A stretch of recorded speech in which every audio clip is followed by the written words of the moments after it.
Oppenheim as a guest on the Iced Coffee Hour, and with Graham, Stephan, and Jack. We'll watch this thing. I just turned on the very beginning. Saw something right away that I didn't really agree with, so I thought, we'll watch this. So those of you that just getting here first time, I'm Tom. I've been investor for 45 years. Got quite an empire going. In fact, I'm ranging right now from my oldest daughter to kind of take over the books and the management. You know, I've got hundreds of thousands of square feet of rentals, and I'm 63, and I'm feeling good, but I'm kind of getting tired, and I love investing, but there's a lot of stuff that I don't like doing too. But you know, it's all good problems, all money, all about money. So glad you're here, and we'll get into this, and stay tuned.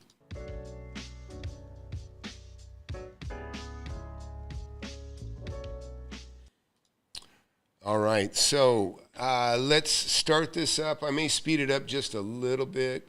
My daughter's actually waiting at her new house that we're getting ready for her. And so I'm going to speed this up just a hair. We'll go 1 1/4. I always try people that are really tight with their money. I think that's okay. So you guys can let me know if you can hear or not hear. That would be important to me because I'm by myself here, and sometimes I have some audio-visual problems. But let's get it started. Have less opportunity just coming to them because they have more of a scarcity mindset, as opposed to those who have more of an abundance mentality. I know Graham was telling me that you are totally fine overpaying for whatever. Like you don't even really consider it. Let's talk about the 4GT, and I'm like, Jason, you might be overpaying by 20, 30, and plus sales tax on top of that. If you just wait and you're like, dude, I don't give it. I'm not going to waste my. I just want a car. I totally. So I have always been. I had a lot of. What's the word? Risk tolerance. Tolerance. Yeah, thank you. I've always had a lot of tolerance for risk in my investments. I'm okay losing money. I think in order to make money, you have to be pretty risky. If you are going to be, if you're too careful, if you have $1 million today and you are a careful investor, you'll have $3 million in 20 years. And yeah. So listen, I'm going to disagree with him right here. Now listen, Jason Oppenheim, I think is a very successful realtor. I don't know much about him, but he's a successful realtor. He's already got himself established. He's got an income assured. You know, when you get started in business, you finally get to a comfort point where you know that there will be another sale, there will be another deal, there will be another, in his case, another listing. Now, if depending on the kind of business, you really can't be risky. You know what I mean? Listen, to say that, and in fairness to him, some people say risk, some people use it loosely, some people don't. I don't risk anything. Okay, I've made tens of millions of dollars. I probably bought $100 million of the property, and I've lost barely anything on 2 different individual properties. But I'm a very careful investor, and one of the things I teach in my students is don't buy it unless it feels like Christmas. In other words, I don't buy anything unless it feels like Christmas, meaning it's a gift. Okay, the only thing I stress about is the deal not closing. So.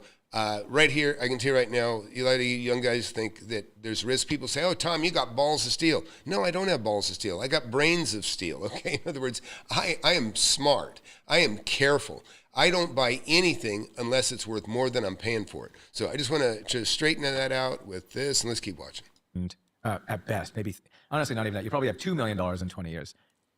And so listen, he's saying the example that he's taking, what's a risk for him, right? What's a risk for him? He goes out and buys a car or something, or you know what I mean? But he's assured he's got an income, so it's not the same for everybody. Okay, listen, if you don't have a big income, then it's so important that every dollar has to count, right? Because you can't just make up for a bad mistake with $1 million commission like he may be able to do. So I just want to keep that in context here. So let's keep watching. And a more aggressive investor would probably have $5 million in 20 years. So it's a big difference. Or we'd have zero. Or we'd have zero because he lost it all. I mean, you get aggressive with, say, $1 million. He says if he was careful with $1 million, you're going to have $3 million. But if you're not careful, you're going to have $5 million. That's bullshit. You're not careful, you're going to have zero. So no offense, Jason, but I'm telling you, you got to think about who you're talking to and where you're from.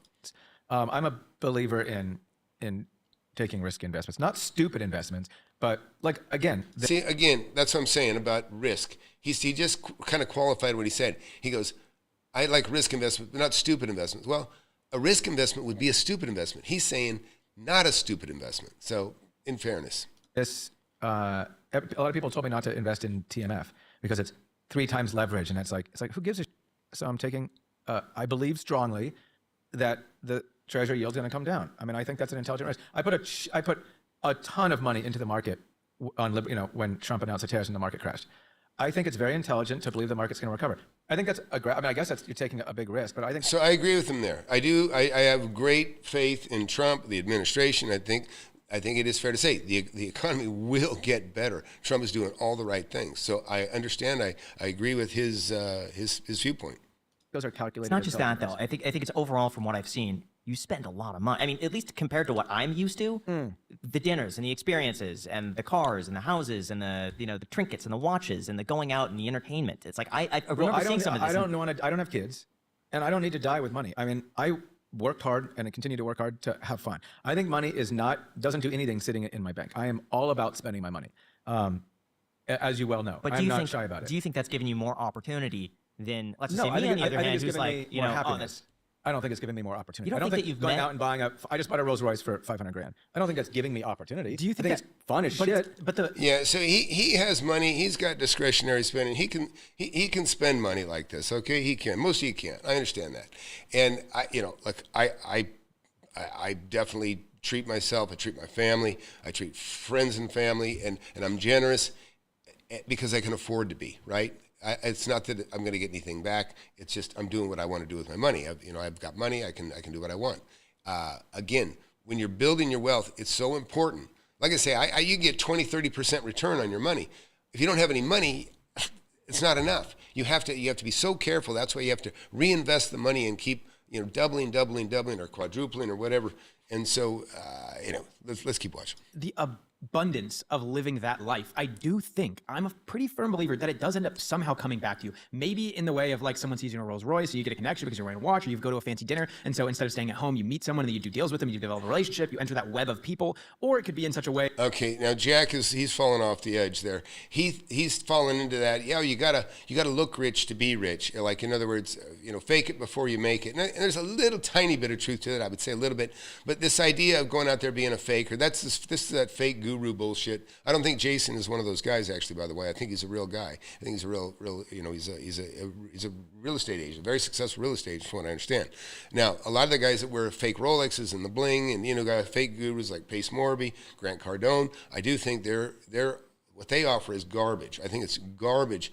Like Grant, if he told you how he really makes his money, is he makes money with your money. He makes money with other people's money. He said, this is the greatest investment in the world. You can't go wrong with this stuff. Well, from his perspective, he's trying to convince whatever. He wants to get 3/4 of the money for an asset to be purchased from other people, or the down payment, he wants to get it from other people, and he's taking, so in other words, he's splitting the investment with you, but you're the money. So again.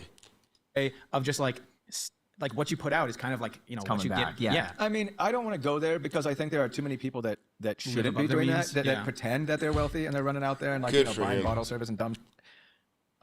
So I wouldn't encourage that behavior unless you can afford it within your means.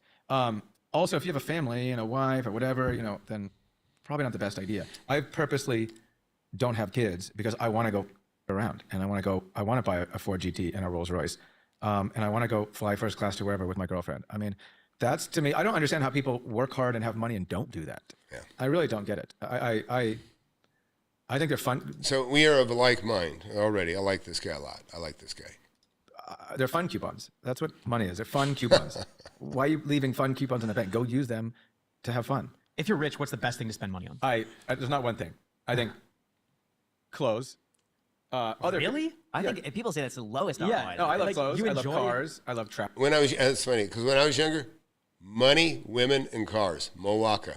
Money, women, and cars. Food, but you can't spend that much money on food. Let's be honest. I mean, you can't go out and buy a $500,000 dinner. You can buy a $500,000 car. So I'll say travel. Definitely travel. Spend $100,000 on a European vacation. But I will say arguably the most fun that I have with my money, best ROI, is spending it on other people. I love being able to do things with my friends. I think it's great that I can provide opportunities for my friends, traveling or dinners or whatever, that they wouldn't otherwise do. I also don't understand why people who have money. To me, if you're at a dinner, the person who's least affected by paying the bill should pay the bill. That's that simple. If you're out traveling, it should be based on who's least affected. Well, it's a utilitarian we argument. picked up the bill just a couple days ago. Oh, for Mexican food? The iced coffee hour picked up the bill for the Mexican food. To be fair, I Jack's told my staff to pay it, and then they said, did. "Oh, hey, Graham paid it." Yeah, you did. And by the way, it does not count. Don't bring up the fact. Well, that see, and Graham's a cheapskate, but he does have money. finally bought lunch. 15 years of me That's buying lunch, $500. and I got to hear about the one Mexican restaurant you guys. I'm never gonna live that down. And Pinche's Tacos, by the way, does not count as dinner. What does it count as? That's like a cheap lunch. That counts as like a half a lunch.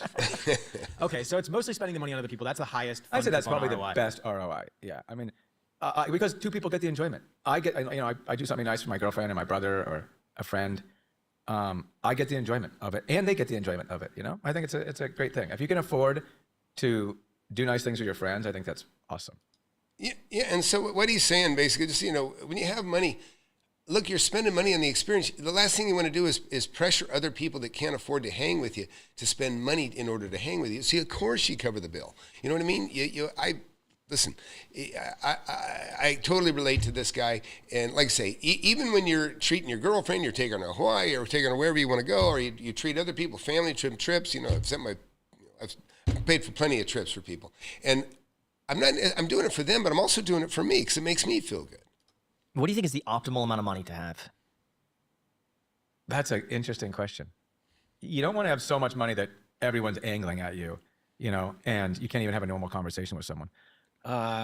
Maybe 100 million, maybe. The other thing too is once you have so much money that you can, total fuck you money, you can do whatever you want. I don't know if you appreciate it as much. So I'm not going to say a dollar amount. This is what I'm going to say. I think the goal is to continually increase your net worth so that you can continually get nicer and nicer things. And so you can continually appreciate those nicer and nicer things. The last thing you want to do is one, have so much money that you stop appreciating things, or two, you have a lifestyle and that you have to come down. So I'm going to say something on that. Listen, I look at money. Once you have a certain lifestyle and everything's met and taken care of, and your kids are taken, your kids are taken care of, and I'm there and beyond. Money is just a way of keeping score. Money is a way of understanding that you're doing things right. In other words, I know by how much my net worth increases every year, or my bank account grows, whatever. That's just a point system that says, hey, Tom, you still got it. Hey, Tom, you still got it. Hey, Tom, you still got it. My students that are in my class, they're kind of retracing my steps, and they're making money the same way I have. And I look at their success as my own because I'm teaching them. So their success is my success. Hey, by the way, hit that subscribe button, hit that like button. If you're first time here, you don't want my channel to get away from you. You should certainly subscribe. It helps, and you'll learn a lot here. A lot of people think they've already subscribed to my channel, and they haven't, and then they do. So anyhow, if you haven't, do that, and let's keep watching. I've always found that, a perfect example is I now drive a Rolls-Royce Cullinan, but I didn't just go out, and that wasn't my first car. That would suck. You start out with a Rolls-Royce Cullinan SUV, there's no better car out there. So I started with, I don't know, I forget what, who cares what my first cars were, but up into, finally I was able to get a Bentley, 5 years ago. And then 5 years later, I got a Rolls. When I got into my Bentley, I'm like, oh my God, this thing is amazing. And now I'm in my Rolls, I'm like, oh my God, this thing is even better.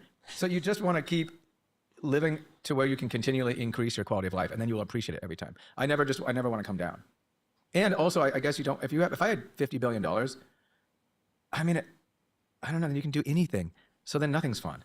You know what I mean? I like there to be things I can't do. I cannot go out and buy a private jet. My mom, who passed not too long ago, just only a few months ago, she'd tell me this 10 years ago before she had got dementia. She would say, that every new item you get kind of takes the joy out of the previous item, right? And if you've ever had a truck, like I had a Bronco I bought brand new in 1979. I bought it brand new in 1979? No, 1989. I bought a brand new Bronco in 1989. And I loved it, right? And before that, I had a 65 GMC. And I loved it. I loved the way it drove. I loved the road. But what's funny is you get back in a car like that after you've had Porsches and Mercedes and different things. You get in there and it's like, oh my God, this thing it feels like a piece of junk now. But you kind of took the joy out of it. You still have the memory of how great it was. But when you get back in it, you're in the same car and you're going, oh man, I don't remember it being this bad. It's because you've been spoiled with the newer technology. Jet. So I like, it's nice to be able to not do everything. I don't feel know. like theoretically you could buy like a $6 million private jet. Yeah, but then you're stressed out about the costs and the use. You know what I mean? That's stressful. That would be stressful. So how much money do you need? Stressful. How much money do you need to buy a private jet? 100 million. Minimum 100 million. Probably 200 million. to even start thinking about a private jet. So this guy really thinks a lot like I do. So let's just say on a 200 million, I mean, maybe even need more. I kind of have a 1% rule on cars. I don't like to spend more on a car than 1% of my total net worth. And I would certainly feel the same way about a jet. I'd probably want to have considerably more. But again, that's a good rule. He's demonstrating to me that he actually has some really conservative, psyche on this stuff. Okay. Yeah, I'm not there. What if That's you fine. What if you traveled a lot? You used it like a few times First a of all, week. I'm not even. If you travel a lot, like to Europe and what you're talking about, those private jets cost like $30-40 million.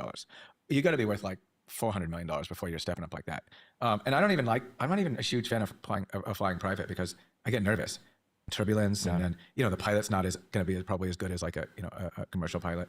And the bigger the plane, the safer it is, the less turbulence. I mean, more crashes on private planes than commercial planes. What's the biggest lesson you've learned about money that nobody teaches you? I mean, I would say that money does buy happiness. People tell you that it doesn't, but I think it does. Doesn't guarantee happiness. I think that's what the saying should be. Money doesn't guarantee happiness, because that's true. Money definitely buys happiness, though. Money takes away. Listen, if you think back, if you started from nothing, or maybe if you started rich, then you don't know any of this probably. But if you started from modest means, you know what money is. Listen, as a kid, I know what it's like to get free lunch in schools. I know what it's like to have shit clothes. I know it's like shit shoes and eat garbage food. And so money alleviates all that, right? It takes away a lot of embarrassment. You know what I mean? From your kids or from you. Money does brings a lot of happiness. It's not going to buy you love. It's not going to buy you joy, but it will make you comfortable, and you'll lose a lot of the problems that.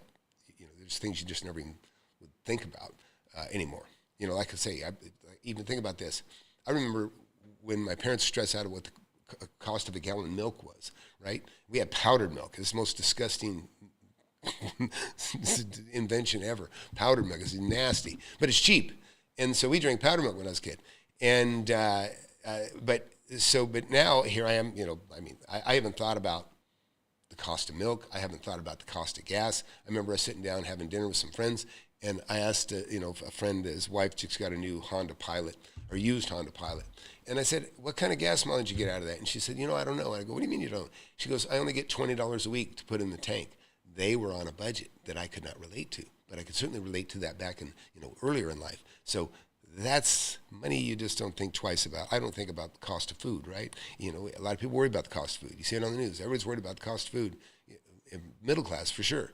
But, anyways, let's keep watching. And I think that maybe people don't realize that money is meant to be spent. I think you're on this planet for only so many years. I don't understand how people are wealthy and don't spend it. And then the other thing is, I guess, circling back on this, spend it on your friends. I encourage my mom. Yeah, Jack. My mom has, I beg my mom to spend money. She's buying a Porsche right now. I mean, she's never had a nice car. She hasn't had a car, over 100,000. Well, probably, I bought her a Mercedes for 100K. But before that, probably, she has a pickup truck. And she's got money now. I'm like, Mom, she doesn't spend money. I beg her to spend money. I actually, have long conversation with her. I think that some people need to be encouraged to open up and enjoy the fruits of their labor. I don't know why so many people have money and don't spend it. So what's your advice to me? Yeah. So listen, on people that have money and don't spend it, a lot of those people didn't start with money, but they saved money. In fact, it's a really a strange thing. I was watching Diary of an SEO. He was kind of reflecting back on a previous guest, and he was talking about how people that have they save their whole life for retirement, and then when they get to retirement and they got a couple $1,000,000, they can they can be relatively comfortable. And then they still can't help it. They can't spend, and they keep saving. And they save right up until the time they die, of a heart attack or whatever, cancer, whatever. And then they leave money to their kids. Maybe that was their goal. But they never really get to enjoy the fruits of their labor because it was such a discipline for so long.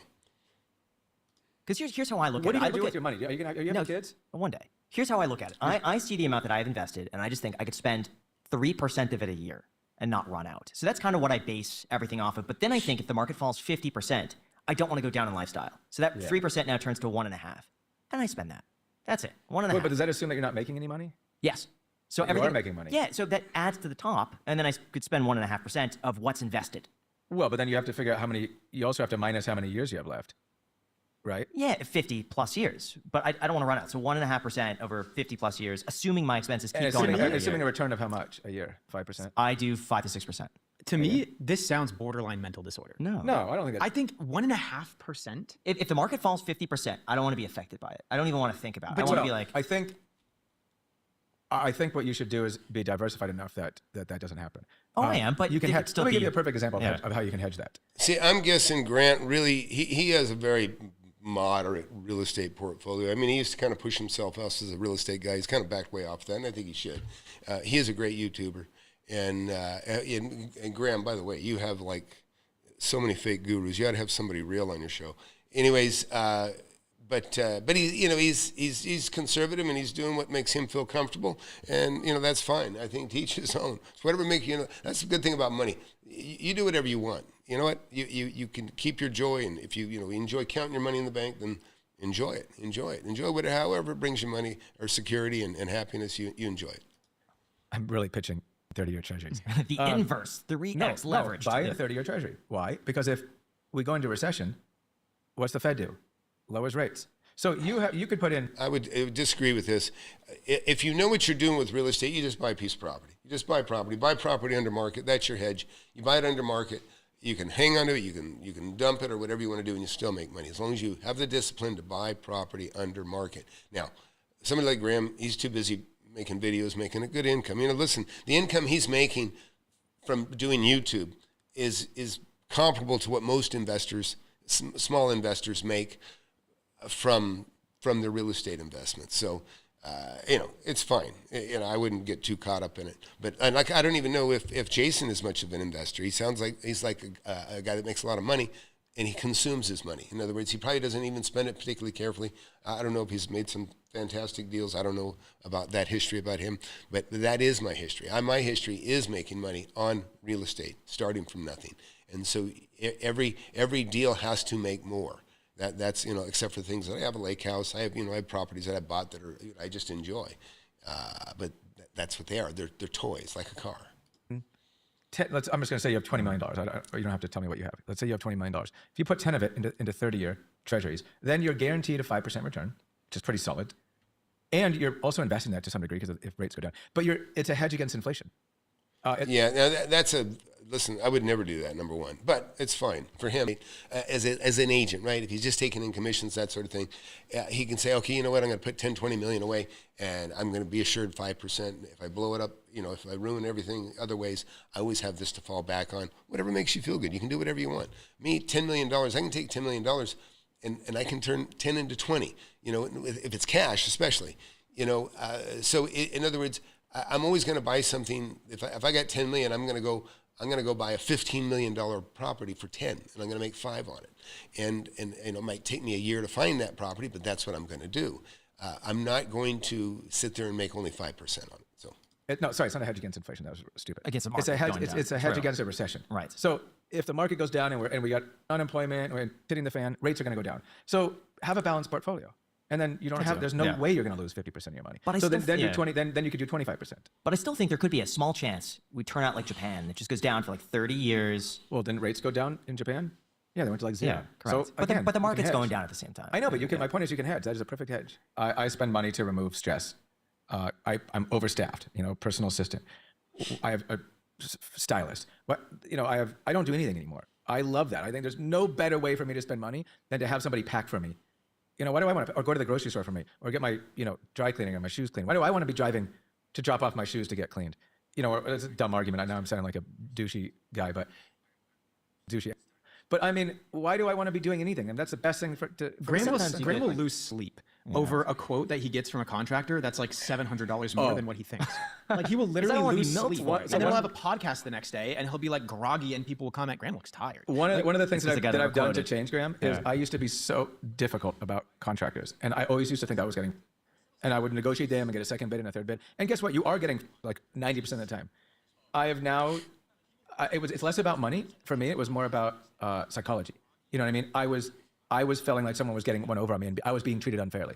And now I'm like, I'm wealthy enough that who cares? What's the worst case scenario? This is the way I think about it. So this is really interesting. I'm telling you, this is like a brother from another mother. So here's the deal. Oh, does it? I'll keep an eye on that, Anderson. Thanks for sharing that with me. So here's the deal. I like what he just said. He said he always worries about contractors taking advantage of him, ripping him off. And so and listen, people feel that way. Look, I started as a contractor, right? I'm a general contractor. I'm a subcontractor. I had a cabinet shop for 9 years. But today, listen, people don't understand. People think that because I employ a lot of people, right? I pour concrete all year. Air conditioning guys I keep in business. Electricians I keep busy full time. And the reason is because I have a lot of real estate, right? Now, do you think I get a bid from all these guys? Hell no. I say, do it, fix it. Everybody knows it works for me. I just say, do it. And they say, well, don't you want it? I say, no, just do it. Be fair with me. Just be fair. And then they give me a bill. If it looks fair, I always pay every bill. Unfair or not, I'm going to pay that bill. But if there's a question, I'll say, why is this so freaking high? And usually they'll say, oh, well, this, that, and I had to do this. And I'll say, okay, no problem. And that's usually how it turns out. If somebody takes advantage of me, then I just get another contractor. But the contractors have been working for me, and I'm talking about all the different kinds of subs. They've been working for me for more than 20 years. They know. I just say, do it. They go do it. They give me a bill. They know I'm going to pay it. The other thing, they don't mail me a bill. They don't email me a bill. They text me a bill. They text it to me. It gets forwarded, or it goes to me and whoever's managing that particular property or those buildings. And then I just say, approve, approve, approve. But listen, one of the benefits of being rich is you don't have to worry about exactly what he said. You just pay it. You just pay it. I mean, you're not going to let anybody take advantage of you, but you want people to be. You want everybody to know that you're good pay. That's why I get top service. That's why people come in and fix my stuff first. Is because I pay them like clockwork. And you go to the top of the list. Also, I don't chisel them down. I just say do it, and then I pay them.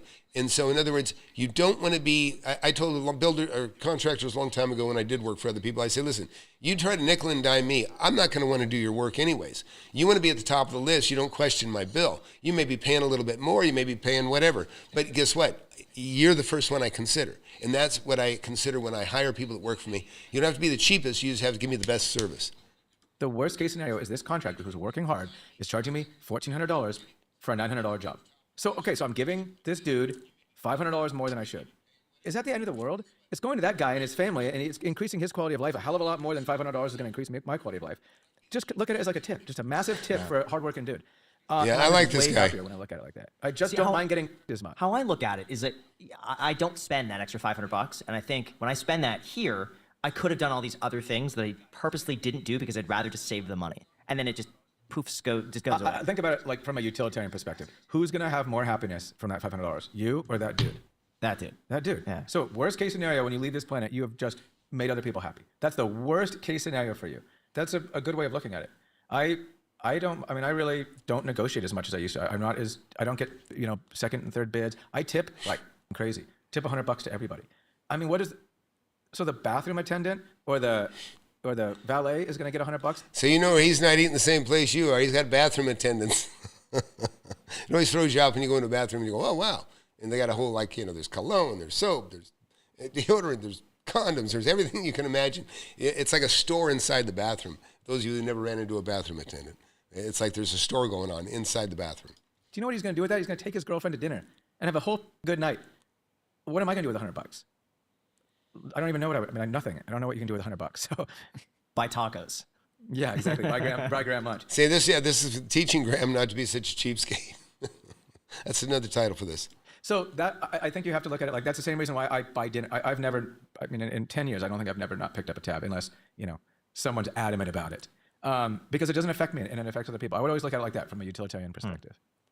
And it feels good. Yeah. It feels good. I like that he uses the word utilitarian. That's actually something I use a lot. I use that word a lot. And really, for everything, even for eating, right? Utilitarian. I love good food, but of course, it'll put weight on you. So being a utilitarian in a lot of ways is good for you. The main thing that I see is sure, Graham could be spending money to increase the quality of his life, but at the same point, the thing that it sucks to see is when he's stressed out over these money issues, and he's on the phone with contractors trying to negotiate something down and on hold for an hour, and he's clearly stressed out, and he gets anxious, and he gets angry, and he gets all these negative things. What about hiring a personal assistant that just does all of that for you? Just pay a person $100,000 a year. The thing is, it comes up so infrequently, and it's so last minute. Where today I have nothing, but then it could be one phone call at 4 p.m. that just comes out of the blue. And now it's like, I really wanted someone to come over, like quality have to of deal life with someone. is more important than money. If you have the money to not have to worry about that, then and you're still worrying about it, then you're not using your fun coupons appropriately, Graham. They're really meant to be like to de-stress. I have very little stress in my life. I use money to de-stress my life. That's the best thing you can use it for. I'm still rooted to like how much I feel like $1,000 is, for example, because I remember like $1,000 commission early on would be like, oh wow, I could do this and this and this and make this last. And I relate to Graham here too a little bit. I won't be too hard on him, and it's good. Listen, I tell all my students in my class, treat your vacancy like it's the only property you have. In other words, you could I don't want people to analyze about being generous or not worrying about every little penny or not being a cheapskate. You don't want to get complacent with your assets. You know what I mean? I have hundreds of thousands of rentals and I have hundreds of thousands of dollars a month coming in from those rentals. But when you have a vacancy, if you just kind of ignore it and it's only $5,000, $10,000, $20,000 a month, and believe me, it's not hard. Whatever. $10,000 a month. It's not that big a deal in the overall portfolio. But it's 10 grand. And what'll happen is, or what can happen is, or if you just keep yourself rooted into your roots, where you came from, you go, man, I'm throwing $10,000 a month away, because next thing you know, something else falls. In fact, two of my students just made a couple $1 million each on properties that they bought. Single investments, 2 different states, made it more than a couple $1 million each. Equity, they got fantastic income coming in from these properties, but they got some vacancies. And I told them, I said, hey, treat those vacancies like it's the only property you have, because the next thing, something else will drop. And listen, the economy is crashing. We've been in a bit of a downfall. We got AI coming in, that's going to take jobs too. But things are going to get much better. They're going to get much, much better. The infrastructure is being built that's going to create a lot more jobs. We got a great CEO in charge of the country, Trump. And so things are really, really going to get better than they are. And I'm not much of a speculator, but I can tell you, I 100% have been buying. I bought a house Friday. I bought a house a month before that. I bought another house 2 months before that. And I picked up 6, 7 houses in the last, 18 months. I've only sold one of them. I've kept the others. And because I know I feel very, very good about the economy and what's coming. And I just feel so much better about who's in charge. I mean, we've had such an absolute idiot in place for so long, and we've taken tens of millions of people that we have to take care of. We have to take care of them. We have to take care of their kids, and it's been a nightmare. That's turning around. So let's keep watching. Invest it here. That just having it go away in seconds feels like it's irresponsible. I know you have a problem because I went gambling with you and you lost like $30 and he got so upset. I was like, dude, this is not fun. I'm like losing like $7 grand and I don't even give a and Graham lost $30. And he's like, I'm done. I'm so done with this. He's so upset. I don't know, bro. We're cut from a different cloth. So that's funny. So listen, I do, when you're gambling, and listen, I can tell you the trip. When I go to Vegas, I go to the blackjack tables. I have to relearn blackjack every time I go. But what I do is I just tip the dealer. You just tip the dealer. He's telling you to place the bets. And so you can just let him run the table for you because you tip them. So now they're gambling for you and they know the game better than anybody. And you sit there and drink. And I mean, I can gamble all night. And usually I'm up. At the end of the night, I'm still up. I'm never down $7,000. I'd probably call it quits before then. It wouldn't be any fun to me. Gambling, in all honesty, gambling is not fun to me. And people are surprised by that because gee, Tommy, you buy property all the time. When I'm buying property, I'm not gambling. I'm making a very smart investment. I'm buying something that I would be disappointed if the deal fell out because I know that what I'm buying is worth more than I'm paying for it. I'm never gambling. So people think I'm gambling. So when I go to Vegas, no, I don't like to gamble. So what I do is the way I hedge my bet is I tip the dealer. I let the dealer place the bets for me. And then I'll be drinking. I'll be generous. I'll be placing bets for people around me, helping people. But at the end of the night, I come out with maybe a little bit ahead or maybe barely under. I can't remember ever going to Vegas and actually really losing money, except for one time. And that's, I don't like throwing $100 down. I mean, I don't mind throwing $100 down the wheel, but I remember throwing it down a long time ago when I didn't have money. And I threw $100 down and I won. All right, blackjack, whatever. Or I got 150 pay on a $100 bet. And then I said, let it roll again. And I lost it all. That doesn't feel good. That's gambling. And that's why I don't gamble. When I do something, it's a sure bet with real estate. Everything I do with real estate is a sure bet to win. And so any of you, if you ever buying something and it doesn't feel right, it probably isn't right, or you're not prepared. And I talk about all the time, he who hesitates gets left at the starting. People that don't do what they're supposed to do and take advantage of things when they can. The worst thing is having an opportunity before you, and you're too inept to know that it's a deal. In other words, it's the worst thing in the world. And I've had it happen to me early on. I wasn't prepared. I didn't know what a great deal was. So I'm sitting here, got an asset, I can buy it for X, and I'm afraid. I don't know whether to buy it or not. It's because I don't know what it's worth. If you know that it's worth far more than you're paying for it, of course, it's a no-brainer. But you got to be prepared. Also, the other thing too is, I think that you would be just as happy with half as much money. I don't think you would really. Yeah. So I think you should spend the shit out of it, bro. And the other thing too is, like, I bought the $450,000 Ford GT. That is not spending $450,000. Just like, or my Rolls Royce, or I buy baseball cards or whiskey, like whatever it is I'm buying, or artwork. It's not like I can't sell it in the future, or a watch. Let's say I buy a $30,000 Rolex. Someone's like, "Oh my God, you spent $30,000." No, I spent $5,000 because I'll probably be able to sell that thing in a few years for $25K. Yeah, so it's an investment. So by the way, Manny Koshman, he's another guy. And actually, he stopped even mentoring. You know why? Because he doesn't like being he doesn't like being categorized with all the scum that's in this business of mentoring. But Manny, if you look at, he buys a lot of vehicles, right? He showcases, his multi-million-dollar car collection. But when he buys a car, he's buying cars that will be worth more in the future than they are the day that he buys them. They're investments. A lot of people don't realize that. And then people think they're mimicking Manny Koshman when they go out and buy a new vat or some piece of shit that's going to go down in value. And no, Manny is an investor all the way from real estate to cars. He's an investor.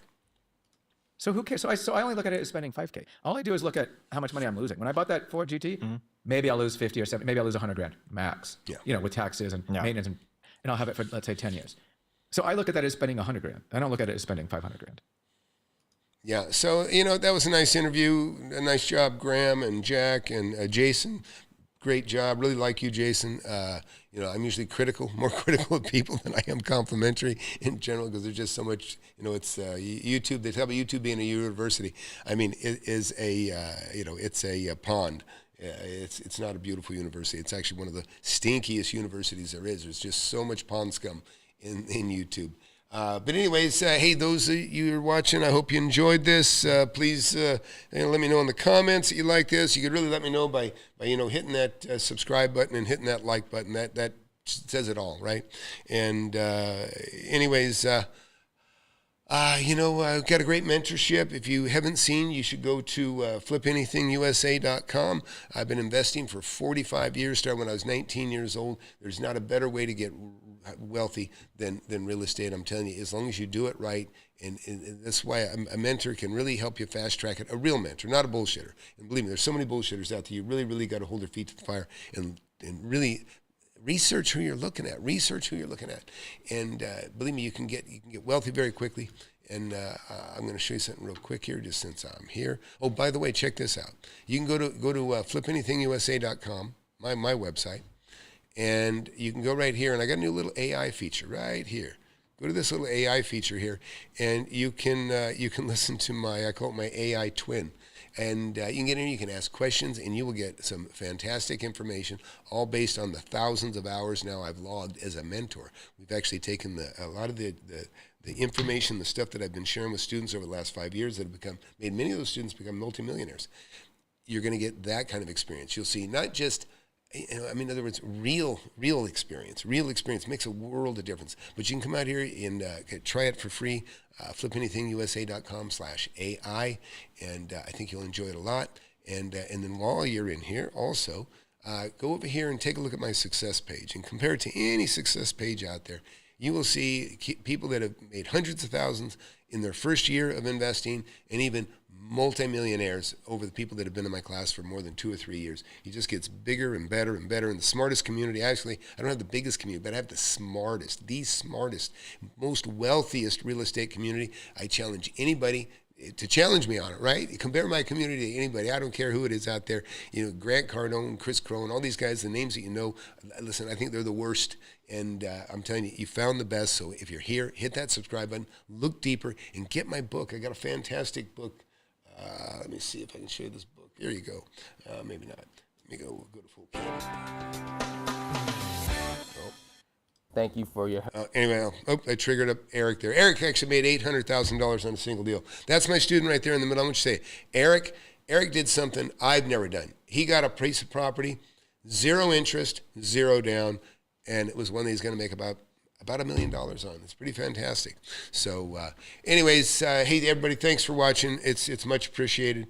And look forward to more videos with you guys. And any topic you want me to cover, I'll do it. I got some great stuff coming.